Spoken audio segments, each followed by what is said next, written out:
Buying a new laptop or desktop computer can be daunting. One of the most important things to consider is how much RAM you need.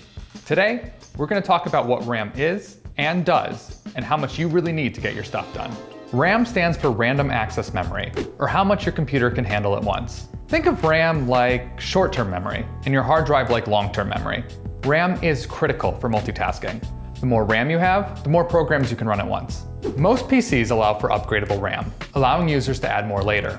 However, Apple is notorious for soldering their RAM to the motherboard, effectively preventing future upgrades. For the sake of this video, let's assume you're in a situation where you need to get it right the first time. For most consumers, 8 GB of RAM is sufficient for daily use. Common tasks like video calls, web browsing, and Excel should have no problem running smoothly. However, more complex tasks like high-end gaming and video editing will struggle with this amount of RAM.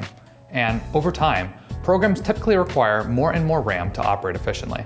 If 16 gigs is in your budget, I would suggest that as a more future-proof starting point. Not only will your system handle today's tasks with ease, but you should be set for the next few years. If you are interested in more graphics-intensive work, this question gets a bit trickier. I would suggest loading up your machine with as much RAM as you can afford. 32 gigs is a good place to start, but it's certainly possible that you may need 64 gigs to keep your system humming. How much RAM are you working with? Drop a comment below and stay tuned to Lifehacker for more tips and tricks on how to do everything better.